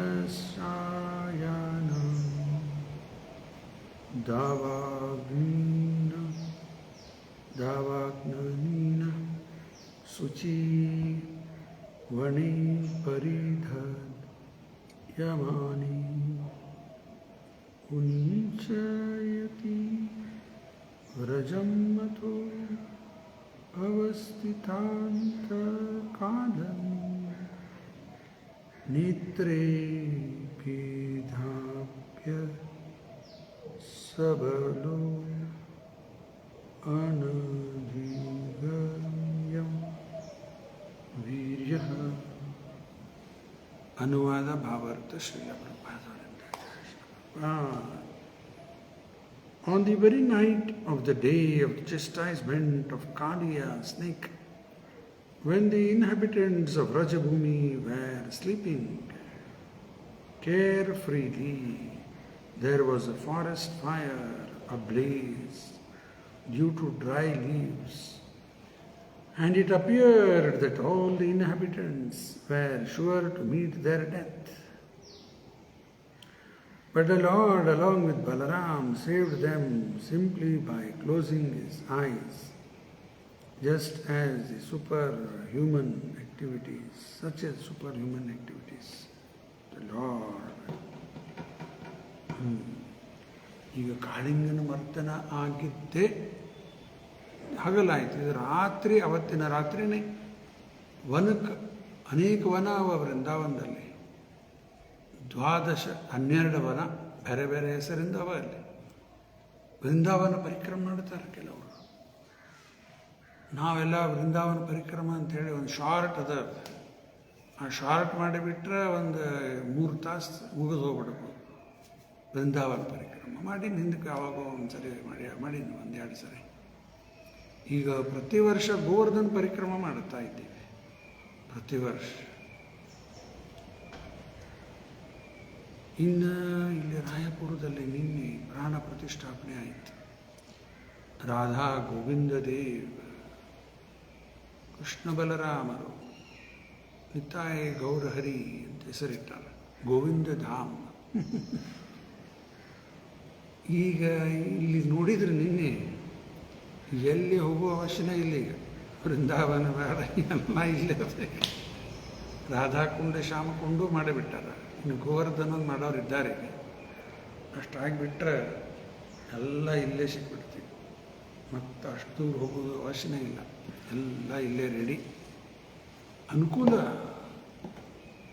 ವೃಂದಾವನ್ಗೆ ಹೋಗುವುದು ಅದು ಮಾತು ಬೇರೆ, ಧಾಮ. ಇದು ಧಾಮನೇ, ಗೋವಿಂದ ಧಾಮ. ಆದರೆ ಎಲ್ಲ ಇಲ್ಲಿ ಅನುಕೂಲ ಆಗಿಬಿಟ್ಟದೆ. ಎಲ್ಲರಿಗೂ ಎಲ್ಲಿ ಹೋಗ್ಲಿಕ್ಕೆ ಆಗೋದಿಲ್ಲ. ಅನುಕೂಲ ಆದಾಗ ಹೋಗ್ಬೋದು. ಆದರೆ ಇಲ್ಲೆಲ್ಲ ಅನುಕೂಲ ಆಗಿಬಿಟ್ಟದೆ. ಇಲ್ಲಿ ಅದರದ್ದು ಲಾಭ ತಗೋಬೇಕು. ಇಲ್ಲಿ ಇನ್ನೂ ಒಂದು ದಿವಸ ಎಲ್ಲ ರಿಸ್ಟ್ರಿಕ್ಷನ್ಸ್ ಅವ. ಇನ್ನೂ 48 ಡೇಸ್ ಅನ್ಲಿಕ್ಕೆ, ಆಗಸ್ಟ್ 10 ಪಬ್ಲಿಕ್ಕಿಗೆ ಓಪನ್ ಆಗ್ತದೆ. ಹಂಗೆ ದರ್ಶನ ಮಾಡಬೇಕಂದ್ರೆ ಹೋಗ್ಬೋದು. ಕೆಲವರೆಲ್ಲ ಬಂದು ದರ್ಶನ ಮಾಡಿ ಹೋಗ್ತಾರೆ. ಆಮೇಲೆ ಈಗ ಕಾಳಿಂಗ ಮರ್ದನ ಆಗಿದ್ದ ರಾತ್ರಿನೇ ವನಕ್ಕೆಲ್ಲ ಬೆಂಕಿ ಹತ್ತಿಬಿಡುತ್ತೆ. ಈಗ ಎಲ್ಲರೂ ಮಲ್ಕೊಂಡಾರ ರಾತ್ರಿ ಹೊತ್ತಿಗೆ, ಕೇರ್ಲೆಸ್ಲಿ, ಕೇರ್ಫ್ರೀಲಿ, ಏನು ಚಿಂತೆನೇ ಇಲ್ಲಲ್ಲ, ಆರಾಮ್ ಮಲ್ಕೊಂಡ್ಬಿಟ್ಟಾರ. ವನಕ್ಕೆ ಬೆಂಕಿ ಹತ್ತಿಬಿಡುತ್ತೆ. ಇದು ಒಂದು ದಾವಾಗ್ನಿ ಅಂತ ಬಂದ ಶಬ್ದ ಇಲ್ಲಿ. ದಾವಾಗ್ನಿ ಅಂದ್ರೆ ಏನಿದೆ? ಕಟ್ಟಿಗೆ ಒಂದಕ್ಕೆ ಬಂದು ತಿಕ್ತಾವ. ಈಗ ಫ್ರಿಕ್ಷನ್ ಅದು ಬ್ಯಾಸಿಗೆ ಒಳಗೆ ಆಗ್ತದೆ. ಒಂದಕ್ಕೊಂದು ಗಿಡ ಗಾಳಿಗೆ ತಿಕ್ತಿರ್ತಾವ. ತಿಕ್ಕಾದ್ಮೇಲೆ ಒಂದು ಗಿಡಕ್ಕೆ ಬೆಂಕಿ ಹತ್ತಿದ್ರೆ ಸಾಕು, ಎಲ್ಲ ಒಣಗಿ ಹೋಗ್ಯದಲ್ಲ, ತೊಪ್ಪಲ ಅವು ಕೆಳಗೆ ಬಿದ್ದಿರ್ತದೆ. ಎಲ್ಲ ವನಕ್ಕೆ ತೊಗೊಂಡ್ಬಿಡ್ತದೆ, ಇಡೀ ವನನೇ ತೊಗೊಂಡ್ಬಿಡ್ತದೆ. ಯಾರು ಹಚ್ಚುವುದಿಲ್ಲ ಅದಕ್ಕೆ ದಾವಾಗ್ನಿ ಅಂತಾರೆ. ಅದಕ್ಕೆ ಯಾರೋ ಬಂದು ಕಡ್ಡಿಗೆ ಹೊರದು ಹಚ್ಚಿದ್ದಲ್ಲ. ಕೆಲವರು ದ್ವೇಷದಿಂದ ಮಾಡ್ತಿರ್ತಾರೆ, ಅದು ಬೇರೆ. ಇದು ಅಂಥದ್ದಲ್ಲ. ಅದಕ್ಕೆ ಇದು ಒಂದು ಕಂಪ್ಯಾರಿಸನ್. ಈಗ ಒಂದು ಸಂಸಾರ ಅಂದರೆ ಈ ರೀತಿ ಸಂಸಾರ ದಾವ ನನಂತ ಲೋಕ ತೃಣಾಯ ಕಾರುಣ್ಯ ಘನ ಘನಾತ್ವಂ ಪ್ರಾಪ್ತಸ್ಯ ಕಲ್ಯಾಣ ಗುಣಾನವಾಸ್ಯ ವಂದೇ ಗುರು ಶ್ರೀ ಚರಣಾರವಿಂದ. ಏನರ್ಥ? ಈ ಸಂಸಾರ ಅನ್ನೋದು ಒಂದು ಫಾರೆಸ್ಟ್ ಫೈರ್ ಇದ್ದಂಗೆ, ಬೆಂಕಿ ಹತ್ತಿಬಿಟ್ಟದ. ವನದಲ್ಲಿ ಬೆಂಕಿ ಹತ್ತಾಗ ಏನಾಗ್ತದೆ? ಎಲ್ಲ ಕಡೆ ಸ್ಪ್ರೆಡ್ ಆಗ್ಲಿಕ್ಕೆ ಹತ್ಬಿಡುತ್ತೆ, ಬೆಳಿಲಿಕ್ಕೆ ಹತ್ಬಿಡ್ತದೆ ಬೆಂಕಿ. ಅದು ಒಂದು ಕಡೆ ಸಣ್ಣಾಗಿ ಶುರು ಆಯ್ತು, ಬೆಳಿಲಿಕ್ಕೆ ಹತ್ಬಿಡ್ತದೆ. ಗಾಳಿ ಇನ್ನೂ ಬೆಳೀತದೆ. ತೊಪ್ಪಲ ಎಲ್ಲ ಕೆಳಗೆ ಒಣಗಿರ್ತಾವೆ. ಅದರಿಂದ ಎಲ್ಲ ಕಡೆ ಜೋರು ಹಬ್ಬಲಿಕ್ಕೆ ಹತ್ಬಿಡುತ್ತೆ. ವನಕ್ಕೆ ಬೆಂಕಿ ಹತ್ತಾಗ ಎಲ್ಲಕ್ಕಿಂತ ಜಾಸ್ತಿ ಯಾರಿಗೆ ಇಫೆಕ್ಟ್ ಆಗ್ತದೆ? ಗಿಡ ಅಂತೂ ಸುಟ್ಟು ಹೋಗ್ಲಿಕ್ಕತ್ತ. ಎಲ್ಲಕ್ಕಿಂತ ಜಾಸ್ತಿ ಇಮ್ಮಿಡಿಯೇಟ್ ಇಫೆಕ್ಟ್ ಯಾರ ಮೇಲೆ ಬರ್ತದೆ? ಹಾವು, ಸ್ನೇಕ್ಸ್, ಅವು ಓಡಿ ಹೋಗ್ಲಿಕ್ಕೆ ಆಗೋದಿಲ್ಲ. ಸಣ್ಣ ಸಣ್ಣ ಹುಳ ಗಿಳ ಅವು ಎಲ್ಲ ಸತ್ತು ಹೋಗ್ತಿರ್ತವೆ. ಹಾವಿಂದ ಉದಾಹರಣೆ ಕೊಡ್ತಾರೆ. ಹಾವು ಓಡಿ ಹೋಗ್ಲಿಕ್ಕೆ ಬರುತ್ತಿಲ್ಲ, ಅದಕ್ಕೆ ವಿಷ ತುಂಬದ. Very poisonous, very powerful snake. ಏನು ಮಾಡುತ್ತದೆ? ಬೆಂಕಿ ಹತ್ತಾಗ ಎಲ್ಲ ಹಾವು ಎಲ್ಲ ಸತ್ತೋಗ್ಬಿಡ್ತಾವೆ. ಬಾಕಿ ಪಕ್ಷಿ ಎಲ್ಲ ಹಾರಿ ಹೋಗ್ಬಿಡ್ತಾವೆ. ಇದು ಹಾವು ಹಾರಿ ಹೋಗ್ಲಿಕ್ಕೆ ಬರ್ತದೆ. ತಕ್ಷಕ ಸರ್ಪ ಅದು ಹಾರ್ತಿರ್ತದೆ. ಈಗ ಸಾಮಾನ್ಯ ಸ್ನೇಹಿತರಿಗೆಲ್ಲ ಬರೋಣ ಸಿಕ್ಕಿಬಿದ್ದು ಬಿಡುತ್ತೆ. ಹಂಗೆ ದ್ವೇಷ ಮಾಡೋರಿಗೆ ಹಾವಿಗೆ ಹೋಲಿಸ್ತಾರೆ. ಬರೀ ದ್ವೇಷ ಮಾಡ್ತಾ ಇರ್ತಾರೆ. ಅವು ಮೊದಲೆಲ್ಲ ಇಫೆಕ್ಟ್ ಅವ್ರ ಮೇಲೆ ಬರ್ತದೆ. ಆಮೇಲೆ ಪ್ರಾಣಿ ಎಲ್ಲ ಓಡ್ತಾವೆ. ಓಡಿ ಬಂದು ಎಲ್ಲೋ ಒಂದು ಕಡೆ ಸುರಕ್ಷಿತದಪ್ಪ ನಿಂತವಲ್ಲಿ ಪ್ರಾಣಿ ಆರಾಮದ. ಇಲ್ಲಿ ಬೆಂಕಿ ಇಲ್ಲ ಅಷ್ಟಾಗಿ ಮತ್ತೆ ಅಲ್ಲೂ ಬಂದ್ಬಿಡುತ್ತೆ. ಮತ್ತೊಂದು ಕಡೆ ಓಡಿ ಹೋಗ್ತಾವೆ, ಅಲ್ಲಿಂದ ಇರ್ತಾವೆ ಆರಾಮಿ ಮತ್ತಲ್ಲ. ಸಂಸಾರದ ಜೀವನ ಈ ರೀತಿ. ಒಂದು ಸಮಸ್ಯೆ ಮುಗೀತು, ಮತ್ತೊಂದು ಬಂದುಬಿಡ್ತದೆ. ಅದು ಮುಗೀತ, ಮತ್ತೊಂದು ಬಂತು. ಇದು ಮುಗೀತು, ಮುಗಿಯಂಗಿಲ್ಲ, ಇಲ್ಲ, ಕೊನೆಯೇ ಇಲ್ಲ. ವನಕ್ಕೆ ಬೆಂಕಿ ಹತ್ತಂಗೆ ಸಂಸಾರದ ಜೀವನ ಇದೇ ರೀತಿ. ಈಗ ದಾರಿ ಏನದ? ತೃಣಾಯ ಕಾರುಣ್ಯ ಘನಾತ್ವ. ಜೋರಾಗಿ ವರ್ಷ ಆಗಬೇಕು, ಸಣ್ಣಾಗಿ ನಡೆಯಂಗಿಲ್ಲ. ಆ ಬೆಂಕಿ ವನಕ್ಕೆ ಬೆಂಕಿ ಹತ್ತಾಗ ಬಕೆಟ್ಲಿ ನೀರು ತೊಗೊಂಡು ಹೋದ್ರೆ ಆಗೋದಿಲ್ಲ, ಹಾರಿಸ್ಲಿಕ್ಕೆ ಆಗೋದಿಲ್ಲ. ಫೈರ್ ಫೈಟರ್ ತೊಗೊಂಡು ಹೋದ್ರೂ ಆಗೋದಿಲ್ಲ. ಒಂದೇ ದಾರಿ ಜೋರಾಗಿ ವರ್ಷ ಆಯಿತು, ಮಳೆ ಆಯಿತು ಅಂದ್ರೆ ಫಾರೆಸ್ಟ್ ಫೈರ್ ಎಲ್ಲ ಹೋಗ್ಬಿಡುತ್ತೆ. ಹಂಗೆ ಇದು ಗುರುಗಳು ಅಂದ್ರೆ ಒಂದು ಮೋಡ ಇದ್ದಂಗೆ. ಅವ್ರದ್ದು ಕರುಣ ಅಂದ್ರೆ ಮಳೆ. ಸಂಸಾರದ ಸಿಕ್ಕ ಒದ್ದಾಡೋರಿಗೆಲ್ಲ ರಿಲೀಫ್ ಆಗ್ತದೆ. ಪ್ರಣಯ ಕಾರುಣ್ಯ ಗಣಾಗಣ. ರೂಪಾದವ್ರು ಹೇಳ್ತಾರೆ ಒಂದು ಲೆಕ್ಚರ್ದಲ್ಲಿ, ಮೋಡ ಅಂದರೆ ಗುರುಗಳಿದ್ದಂಗೆ. ಆ ಮೋಡದಲ್ಲಿ ನೀರು ಎಲ್ಲಿಂದ ಬಂತು?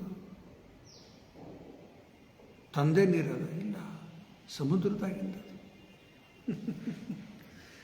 ಕೃಷ್ಣ ಸಾಗರ ಇದ್ದಂಗೆ, ಓಷನ್ ಆಫ್ ಮರ್ಸಿ,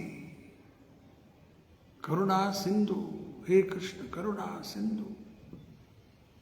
ಈಗ ಗುರುಗಳು ಏನಂದ್ರೆ ಒಂದು ಮೋಡ ಇದ್ದಂಗೆ, ಅವರು ಕರುಣಾ ಸಾಗರನೇ. ಅವರು ವಾಂಚಾಕಲ್ಪತರುಭ್ಯಶ್ಚ ಕೃಪಾ ಸಿಂಧು ಅಂತಲ್ಲೂ ಬರ್ತದೆ, ಕೃಪಾದ ಸಾಗರನೇ. ಆದರೂ ಉದಾಹರಣೆ ಪೂರ್ತಿಗೆ ಈಗ ನೀರು, ಸಮುದ್ರದಾಗಿ ನೀರು ಮೋಡ ಆಗಿ ಬಂದ್ಬಿಡುತ್ತೆ. ಅದು ಬಂತು, ದೇವರ ಕೃಪೆನೇ ಗುರುಗಳ ಥ್ರೂ ಬರ್ತದೆ. ಭಗವಂತನ ಕೃಪೆನೇ ಥ್ರೂ ದಿ ಸ್ಪಿರಿಚುವಲ್ ಮಾಸ್ಟರ್, ಗುರುಗಳು ಆಚಾರ ಥ್ರೂ ಬರ್ತದೆ. ಪ್ರಣಯ ಕಾರುಣ್ಯ ಘನ ಘನ. ಇದು ಒಂದು ಉದಾಹರಣೆ ಬೇರೆ ಆಯ್ತು. ಇಲ್ಲಿ ವನದಲ್ಲಿ ಬೆಂಕಿ ಹತ್ತಿ ಬಿಟ್ಟದ, ವೃಂದಾವನದಲ್ಲಿ. ಇದರಿಂದ ಏನು ಅರ್ಥ ಮಾಡ್ಕೋಬೇಕು? ಈ ಭೌತಿಕ ಜಗತ್ತಂದ್ರೆ ಹೆಜ್ಜೆ ಹೆಜ್ಜೆಗೆ ಬರೀ ಡೇಂಜರ್. ಪದಂ ಪದಂ ಯತ್ ವಿಪದಾಂ ನ ತೇಷಾಂ. ಯಾವಾಗ ಏನು ಬರ್ತದ, ಏನಾಗ್ತದ ಗೊತ್ತ ಇಲ್ಲ. ಸ್ವತಃ ಭಗವಂತ ಉತ್ತರಿಸಿದ್ರು, ವಿಶೇಷವಾಗಿ ರಾಮ ಅವತಾರದಲ್ಲಿ. ರಾಮಾಯಣ ನಾವು ನೋಡಿದ್ರೆ ಭಗವಂತ ಎಷ್ಟು ಕಷ್ಟಪಟ್ಟ. ಬರೀ ಕಷ್ಟ ಕಷ್ಟ ಕಷ್ಟ. 14 ವರ್ಷ ವನವಾಸ, ಹಸುರು, ಇದು ಪ್ರಾಬ್ಲಮ್, ಆ ಪ್ರಾಬ್ಲಮ್, ಒಂದ್ರಿಂದ ನಡೆದೇ ಬಿಟ್ಟ. ಸ್ವತಃ ಭಗವಂತನು ಬಂದರು ಈ ರೀತಿ. ಅವನ ಮೇಲೆ ಏನೂ ಪರಿಣಾಮ ಇಲ್ಲ, ಆದರೆ ತಾನೇ ತೋರಿಸ್ಕೊಡ್ಲಿಕ್ಕತ್ತ. ಮಟೀರಿಯಲ್ ಲೈಫ್ ಅಂದ್ರೆ ಈ ರೀತಿ ಹುಟ್ಟು ಬಂದ್ರಿ ಭೌತಿಕ ಜಗತ್ತಲ್ಲೇ ಬರೀ ಕಷ್ಟ. ಭಗವಂತನ ಭೌತಿಕ ಜೀವನ ಅಲ್ಲ, ಆದರೂ ಭಗವಂತ ಲೀಲೆ ಮಾಡ್ಲಿಕ್ಕತ್ತ, ಆ ರೀತಿ ತೋರಿಸ್ತಾ ಇದ್ದಾನೆ. ಅದಕ್ಕೆ ಇಲ್ಲೇ ವನಕ್ಕೆ ಬೆಂಕಿ ಹತ್ತಿ ಬಿಡುತ್ತೆ.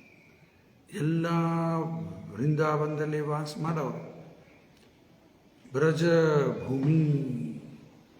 When the inhabitants of Rajabhumi were sleeping carefreely, there was a forest fire ablaze due to dry leaves, and it appeared that all the inhabitants were sure to meet their death. ಎಲ್ಲರೂ ಸತ್ತೋಗೋದೇ ಆ ಬೆಂಕಿ ನೋಡಿದ್ರು. But the Lord, along with Balaram, saved them simply by closing his eyes. ಬರೀ ಕಣ್ಣು ಮುಚ್ಕೊಬಿಟ್ಟ. ಕಣ್ಣು ಮುಚ್ಚಿದ, ಅಗ್ನಿಯೆಲ್ಲ ಪಾನ ಮಾಡಿಬಿಟ್ಟ. ಕಣ್ಣು ಮುಚ್ಚಿ ಆ ಬಾಯಿ ತೆಗೆದು ಎಲ್ಲ ಅಗ್ನಿ ಒಳಗೆ ಹೋಗ್ಬಿಡುತ್ತೆ. ನೋಡು ನೀನು. Such are the superhuman activities of the Lord. ಇನ್ನು ತಾತ್ಪರ್ಯವನ್ನು ಪ್ರಭುಪಾದರು ತಿಳಿಸ್ತಾರೆ. Although in this verse the Lord's activity has been described as superhuman, it should be noted that the Lord's activities are always superhuman, and that distinguishes him from the ordinary living beings. Uprooting a gigantic banyan or Arjun tree and extinguishing a blazing forest fire simply by closing one's eyes are certainly impossible for any kind of human endeavor. But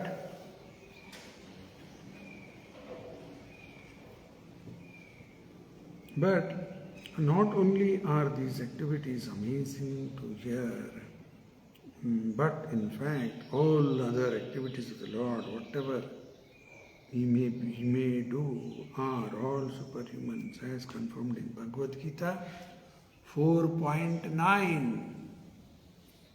ಈಗ ದೊಡ್ಡ ದೊಡ್ಡ ವೃಕ್ಷ, ಅರ್ಜುನ ವೃಕ್ಷ ಎಷ್ಟು ದೊಡ್ಡದಿತ್ತಂದ್ರೆ ಮ್ಯಾಲಿಂದ ಆಕಾಶಕ್ಕೆ ಹಾಕ್ಲಿಕ್ಕತ್ತದ ಅಂತ ಕಾಣೋದಕ್ಕೆ. ಹಿಂದಿನ ಶ್ಲೋಕದಾಗ ನೋಡಿವಾಗ ಮತ್ತು ರೂಪಾಯದಲ್ಲಿ ತಾತ್ಪರ್ಯದಲ್ಲಿ ಬರೋದು. ದಾಮೋದರ ಲೀಲೆಯಲ್ಲಿ ಅವು ಎರಡು ವೃಕ್ಷನ ಕೆಡು ಬಿಟ್ಟ. ಚಿಕ್ಕ ಮಗು ದೊಡ್ಡ ದೊಡ್ಡ ವೃಕ್ಷ ಕೆಡಲಿಕ್ಕೆ ಆಗ್ತದೆ. ನಮಗೊಂದು ಗಿಡದ ಟೊಂಗಿ ಮುರಿಲಿಕ್ಕೆ ಆಗೋದಿಲ್ಲ.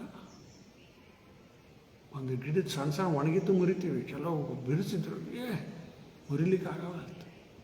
ಗಿಡ ಕಿತ್ತುದಂತೂ ದೂರ ಉಳಿತು. ಕಸ ಬೆಳೆದಿರ್ತದೆ, ಕೆಲವು ಕಸ ಹೊರ ಲಗು ಬಂದುಬಿಡ್ತದೆ, ಕೆಲವು ಕಸ ಅದು ಬೇರೆ ಒಳಗಿತ್ತು ಅಂದ್ರೆ ಜಗ್ಗಿದ್ರೂ ಹೊರ ಬರ್ತಾ ಇಲ್ಲ. ಮತ್ತೇನಾರು ತೊಗೊಂಡು ತೆಗೆದು ಆಮೇಲೆ ತೆಗಿಬೇಕಾದ್ರೆ ಬೇರೆ ಭಾಳ ಒಳಗೋತ ತೆಗಿಯಾಕೂ ಬರಂಗಿಲ್ಲ. ಸಾದಾ ಕಸ. ಇದು ನಮ್ಮ ಹಣೆ ಬಾರ. ಭಗವಂತಗೆ ಏನಿದು ದೊಡ್ಡ ವೃಕ್ಷನೇ ಸಣ್ಣ ಮಗುವಾಗಿದ್ದ. ಬಂದ ಎರಡು ವೃಕ್ಷ ಮಧ್ಯದಲ್ಲಿ ಅದು ಎದಕ್ಕೆ ಕಟ್ಟಿ ಹಾಕಿದ್ಲು ಯಶೋದ, ಅದು ಬರೋಬ್ಬರ ಸಿಕ್ಕೊಂಡ್ಬಿಡ್ತು.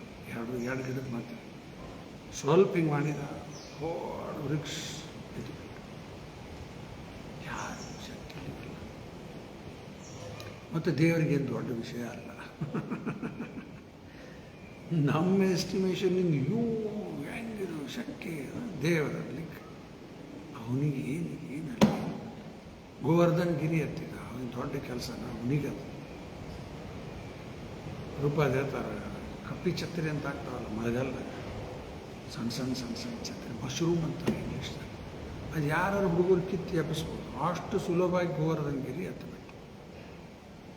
ಕಾಳಿಂಗನ ಮರ್ದನೆ ಎಲ್ಲ ಅದ್ಭುತಲ್ಲಿ ಇಲ್ಲೇ ಭಗವಂತ ಮಾಡ್ತಾರೆ. ಮತ್ತು ಇಲ್ಲೇ ಬೆಂಕಿ ಹತ್ತಿಬಿಟ್ರೆ ಮನಕ್ಕೆಲ್ಲ ಏನು ಮಾಡಿ ಕಣ್ಣು ಮುಚ್ಚಿದ, ಬಾಯಿ ತೆಗೆದ, ಎಲ್ಲ ಒಳಗೆ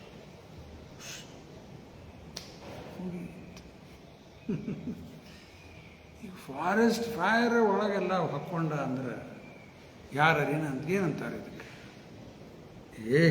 ಚಕ್ಕಿಲ್ರಿ, ಏನೇನು ಹೇಳ್ತೀರಿ, ಎಲ್ಲ ಸುಮ್ಮನೆ ಕತೆ ಹೇಳ್ತೀರಿ ಅನ್ನಿಸ್ತದೆ. ಭಕ್ತಿ ಇತ್ತಂದ್ರೆ ಎಲ್ಲ ಅರ್ಥ ಆಗ್ತದೆ. ಭಕ್ತಿ ಬೇಕು, ಶಾಸ್ತ್ರ ಜ್ಞಾನ ಸ್ವಲ್ಪ ಇತ್ತಂದ್ರೂ ಸಾಕು, ತಿಳಿತದೆ. ಎಲ್ಲ ಅವನಿಂದೇ ಬಂದಿದ್ದು. ಅಗ್ನಿರ್ಮಹಿ ಗಗನಂ ಅಂಬು ಮರುದ್ದಿಶ್ಚ ಕಾಲಸ್ತಥಾತ್ಮಮನಶೀತಿ ಜಗತ್ರಯಾನ್ ಯಸ್ಮಾದ್ ಭವಂತಿ ವಿಭವಂತಿ ವಿಶಂತಿ ಯಂ ಚ ಗೋವಿಂದಂ ಆದಿಪುರುಷಂ ತಮಹಂ ಭಜಾಮಿ. ಅಗ್ನಿರ್ಮಹಿ, ಮಹಿ ಅಂದ್ರೆ ಅಗ್ನಿ ಅಂದ್ರೆ ಅಗ್ನಿನ, ಮಹಿ ಅಂದ್ರೆ ಮಣ್ಣು, ಅಂಬು ನೀರು, ಮರುದ ಗಾಳಿ, ದಿಶಶ್ಚ ಡೈರೆಕ್ಷನ್, ಕಾಲ ಟೈಮ್, ತಥಾ ಕಾಲಸ್ಥಾತ್ಮ ಮನಶೀತಿ ಮನಸ್ಸು, ಜಗತ್ರಯಾಣಿ ಮೂರು ಲೋಕ ಎಲ್ಲ ಬಂದಿದ್ದು ಭಗವಂತನಿಂದ. ಯಸ್ಮಾತ್ ಭವಂತಿ ವಿಭವಂತಿ ವಿಶಂತಿ ಅಂಶ ಎಲ್ಲ ಬಂದಿದ್ದು ಅವನಿಂದ ಪಾಲನೆ, ಮತ್ತೆಲ್ಲ ಅವನೊಳಗೆ ಸೇರಿಬಿಡ್ತದೆ. ಬರೀ ಒಂದು ಒಣದ ಬೆಂಕಿ ಅಲ್ಲ, ಎಲ್ಲ ಬೆಂಕಿ ಅವನೊಳಗೆ ಹೋಗ್ತದೆ. ಮತ್ತು ಅವನಿಂದ ಬಂತು. ಭೂಮಿ ಆಪೋ ನಲೋ ವಾಯುರ್ ಖಂ ಮನೋ ಬುದ್ಧಿರೇವಚ. Earth water fire air ether ಪಂಚಭೂತ, ಬೆಂಕಿನೂ ಬಂತು. ಎಲ್ಲ ಬಂದಿದ್ದೇ ಭಗವಂತನ, ಎಲ್ಲ ಅವನೊಳಗೆ ಸೇರ್ತದೆ. ಒಂದು ಫಾರೆಸ್ಟ್ ಫೈರ್ ಹಾಕೊಳ್ಳೋದು ಏನು ಕಠಿಣ. ನಮ್ಗೆ ಒಂದು ದೇವರು ಯೋಗ್ಯತೆ ಕೊಟ್ಟರು, ಸ್ವಲ್ಪ ಬಿಸಿದ ನಾವು ಕುಡಿಲಿಕ್ಕೆ ಆಗ್ತದಲ್ಲ, ಬಿಸಿ ಹಾಲು ಏನಾದ್ರು ಬಿಸಿದಿದ್ರು ಸ್ವಲ್ಪ ಮಟ್ಟಿಗೆ ನಡೀತದೆ. ಎಲ್ಲ ಸುಟ್ಟೋಗ್ಬಿಡ್ತದೆ. ನಾವು ಜಾಸ್ತಿ ಅಲ್ಲ, ನಾವು ಬಿಸಿದು ಕುಡ್ದಷ್ಟು ಮಕ್ಕಳಿಗೆ, ಚಿಕ್ಕ ಮಕ್ಕಳಿಗೆ ಅಷ್ಟು ಆಗೋದಿಲ್ಲ. ಸುಮ್ಮನೆ ಕಂಪ್ಯಾರಿಸನ್ಗೆ ಹೇಳಲಿಕ್ಕತ್ತೆ. ಇನ್ನು ಕೆಲವರು ಭಾರಿ ಸುಡು ಕುಡಿತಿರ್ತಾರೆ, ಅಷ್ಟು ನಮಗೂ ಆಗೋದಿಲ್ಲ ಅಷ್ಟೆ. ಇಲ್ಲಿ ಅಂದರೆ ಇವೆಲ್ಲ ಕಂಪೇರ್ ಮಾಡಿ ಅಂದರೆ ನಮ್ಗೆ ಎಷ್ಟು ದೇವ್ರಿಗೆ ಏನು ಕಠಿಣ ಇದೆಲ್ಲ. ಒಂದು ಫಾರೆಸ್ಟ್ ಫೈರ್ ಒಳಗೆ ನುಂಗಿಬಿಟ್ಟ ಅಷ್ಟೇ. But the Lord, along with Balram, saved them simply by closing his eyes, just as such are the superhuman activities of the Lord. ಭಗವಂತ ಮಾಡುವಂಥ ಅದ್ಭುತ ಲೀಲೆ. ಪ್ರಭುಪಾದ ಅವರು ಇಲ್ಲಿ ತಾತ್ಪರ್ಯದಲ್ಲಿ ಗೀತಾದ ಒಂದು ಶ್ಲೋಕದ ನಂಬರ್ ಹಾಕ್ಯಾರ 4.9. ಏನು ಆ ಶ್ಲೋಕದಲ್ಲಿ ಕೃಷ್ಣ ಏನು ಹೇಳ್ತಾನೆ? ಜನ್ಮ ಕರ್ಮ ಚ ಮೇ ದಿವ್ಯಂ ಏವಂ ಯೋ ವೇತಿ ತತ್ವತಃ ತ್ಯಕ್ತ್ವ ದೇಹಂ ಪುನರ್ಜನ್ಮ ನೈತಿ ಮಾಮಿತಿ ಸೋ ಅರ್ಜುನ. ಭಗವಂತನ ಜನ್ಮ, ಭಗವಂತನ ಕರ್ಮ ಎಲ್ಲ ದಿವ್ಯ, ಯಾವ ಮನುಷ್ಯರಿಗೆ ಮಾಡಲಿಕ್ಕಾಗುವುದಿಲ್ಲ. ಹೌದಾ? ದಿವ್ಯ. ಇವು ಹೆಂಗೆ ತಿಳಿದಂಗೆ ಇವನ್ನ? How to understand? How to understand? ಇದೇನು ತಿಳ್ಕೋಬೇಕು ಇದನ್ನು? ಅದೇ ಅಧ್ಯಾಯ ಒಳಗೆ 4.9 ಇದು ಶ್ಲೋಕ 4.34. ತದ್ವಿದ್ಧಿ ಪ್ರಣಿಪಾತೇನ ಪರಿಪ್ರಶ್ನೇನ ಸೇವೆಯ ಉಪದ್ಯಕ್ಷಂತೆ ತೇ ಜ್ಞಾನಂ ಜ್ಞಾನಿನ ಸ್ವತತ್ವದರ್ಶಿನ. Just try to learn the truth by approaching spiritual master, inquire from him submissively and render service unto him. The self-realized soul can impart knowledge unto you because he has seen the truth. ಶ್ಲೋಕನೂ ಹೇಳಿದೆ, ಅದರ ಟ್ರಾನ್ಸ್ಲೇಷನ್ನು ಹೇಳಿದೆ.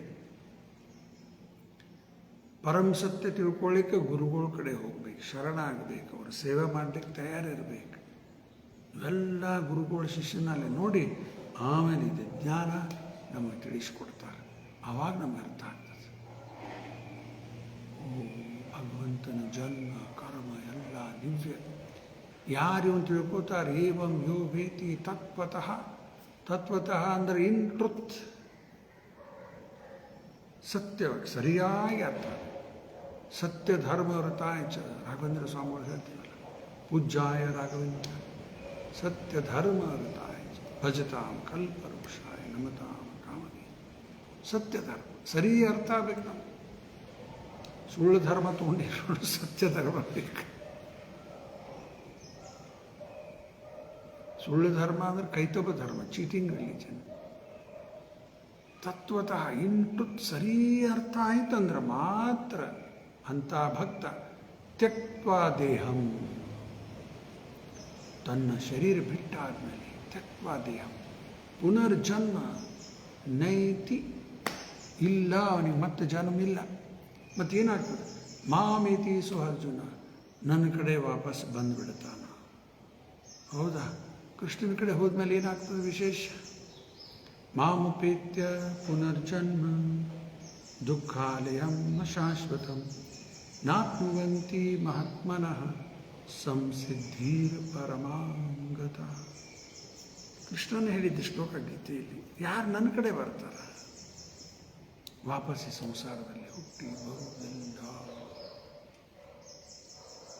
ಭಗವಂತನ ಕಡೆ ಹೋದ್ಮೇಲೆ ಇಲ್ಲಿ ಬರ ಯಾಕೆ ಬರೋದಕ್ಕೆ? ಮತ್ತೆ ಯಾರೋ ಜೈಲ್ನಾಗ ಹೋಗಿ ಸಿಕ್ಕೊಂಡು ಬಿದ್ದಾರೆ. ಈಗ ಒದ್ದಾಡ್ಲಿಕ್ಕತ್ತಾರ. ಅಲ್ಲಿ ಹೆಂಗೋ ಜೈಲಿಂದ ಬಿಡುಗಡೆ ಆಯ್ತು, ಮತ್ತೆ ಜೈಲಿಗೆ ಹೋಗ್ತಾರ. ಸಾಕಪ್ಪ ಮಹಾರಾಜ, ಒದ್ದಾಡಿ ಬಂದಿನಲ್ಲಿ ಮತ್ತೆ ಕಾಲ ಜೈಲು. ಇಷ್ಟೇ ಹೆಚ್ಚಾಯಿತು. ಬಂದು ಒದ್ದಾಡ್ಲಿಕ್ಕತ್ತೀವಿ. 84 ಲಕ್ಷ ಯೋನಿ ಒಳಗೆ ಎಲ್ಲ ಕಷ್ಟ ಅನುಭವಿಸಿ ಬಂದೀವಿ ಇಲ್ಲಿವರೆಗೆ. ಇನ್ನು ಕೃಷ್ಣನ ಕಡೆ ವಾಪಸ್ ಹೋದ್ಮೇಲೆ, ನಮ್ಮ ಮನೆಗೆ ನಾವು ವಾಪಸ್ ಹೋದ್ಮೇಲೆ ಇಲ್ಲಿ ಯಾಕೆ ಬರಬೇಕಪ್ಪ? ಮತ್ತೆ ಬರಬಾರದು. Whoever knows the superhuman activities of the Lord due to their very transcendental nature becomes eligible to enter the kingdom of Krishna. ಇದು 18.55 ಅದರ ಅರ್ಥ ಬರ್ತಾರೆ ಇಲ್ಲಿ. ಭಕ್ತ್ಯಾ ಮಾಂ ವಿಜಾನಾತಿ ಯಾವಾನ್ ಯಶ್ಚಾಸ್ಮಿನ್ ತತ್ವತಃ ತತೋ ಮಾಂ ತತ್ವತೋ ಜ್ಞಾತ್ವಾ ವಿಶತೆ ತದನಂತರಂ. ಯಾರಲ್ಲಿ ಭಕ್ತಿ ಅದ, ಅರ್ಥ ಭಕ್ತಿ ಸೇವೆ ಮಾಡೋರಿಗೆ ಮಾತ್ರ ಇವೆಲ್ಲ ಸರಿ ಅರ್ಥ ಆಗ್ತದೆ. ಇಲ್ಲ ತಿಳಿಯಂಗಿಲ್ಲ, ಬರೀ ವೇದ ಕೂತ್ರೆ ಸಿಗೋದಿಲ್ಲ. ಭಗವಂತನ ಸೇವೆಯಲ್ಲಿ ತೊಡಗಬೇಕು, ಪ್ರಾಕ್ಟಿಕಲ್ ಸರ್ವಿಸ್ ಮಾಡಬೇಕು. ಈಗ 5 ದಿವಸದಿಂದ ನೋಡ್ತಾ ಇದ್ವಿ ದೇವಸ್ಥಾನದಲ್ಲಿ ಹಗಲ ರಾತ್ರಿ ಭಕ್ತರು ಕೆಲಸ ಮಾಡ್ಯಾರ. ಆ ಡ್ಯೂಟೀಸ್ 6 ಡ್ಯೂಟೀಸ್ ಎಲ್ಲ 300 kg ಹೆವಿ ತಂದು ಇಳಿಸಿ ಹೋಗ್ಬಿಟ್ರು ಅವರು. ಆಮೇಲೆ ಇದನ್ನು ತೊಗೊಂಡು ಮ್ಯಾಲೆ ಹೋಗ್ಬೇಕಲ್ಲ, ಸೆಕೆಂಡ್ ಫ್ಲೋರ್ ಥರ್ಡ್ ಫ್ಲೋರ್ ತನಕ ಹೋಗ್ಬೇಕು. ಯಾಬಿಸಿ ಭಕ್ತರು ಎಲ್ಲ ಕೆಲವು ಚಲೋ ಗಟ್ಟಿದ್ದವ್ರನ್ನ ಹಚ್ಚಿದ್ರು ಸೇವಾ ಅದ, ಎಲ್ಲರೂ ಮಾಡ್ಲಿಕ್ಕೆ ಆಗೋದಿಲ್ಲ. ಬೇರೆ ಬೇರೆ ಬೇರೆ ಎಷ್ಟು ಥರದ ಸೇವೆ ಆಯಿತು. ಬಂದವ್ರಿಗೆಲ್ಲ ಪ್ರಸಾದ ವ್ಯವಸ್ಥೆ, ಹಾರ ಹೀಗೆಲ್ಲ ಭಾರಿ ಸಿಸ್ಟಮ್ಯಾಟಿಕ್ ಆಯಿತು. ಮತ್ತು ಸೇವೆ ಮಾಡಬೇಕು, ಮಾಡಿದಾಗ ಮಾತ್ರ ಇವೆಲ್ಲ ತಿಳ್ಕೊಳ್ಳಿಕ್ಕಾಗ್ತದೆ. ಸೇವಾ ಮಾಡಲಿಕ್ಕೆ ತಯಾರಿಲ್ಲ, ಏನೂ ಆಗೋದಿಲ್ಲ. ಆವಾಗ ತತ್ವತಃ ಇದ್ದಕ್ಕಿದ್ದಂಗೆ ಅರ್ಥ ಆಗ್ತದೆ. ಇದ್ದಕ್ಕಿದ್ದಂಗೆ ಅರ್ಥ ಮಾಡಿಕೊಂಡು ಆದಮೇಲೆ ತಥೋ ಮಾಂ ತತ್ವತೋ ಜ್ಞಾತ್ವ, ವಿಶತೆ ಅಂದರೆ ಆಧ್ಯಾತ್ಮಿಕ ಲೋಕದಲ್ಲಿ ಪ್ರವೇಶ. ವಿಶತೆ ತದನಂತರಂ enter the kingdom of God and as such, after quitting this present body, the knower of the transcendental activities of the Lord goes back home, back to Godhead. Back home ಅಂದರೆ ಏನದು? ನಮ್ಮ ಮನೆ ಅದು. ಅಲ್ಲಿ ಇರುವುದು ನಮ್ಮ ಮನೆ, ಇಲ್ಲಿ ಬಂದೆ ಸುಮ್ಮನೆ. ಇದು ಸುಮ್ಮನೆ ಹಾಡಿದ್ದಲ್ಲ, ಇದು ಆ್ಯಕ್ಚುಲ್ ಫ್ಯಾಕ್ಟ್. ಇದು ದಾಸರ ಎಲ್ಲ ಅನುಭವಿಸಿ ಹೇಳಲಿಕ್ಕತ್ತಾರ.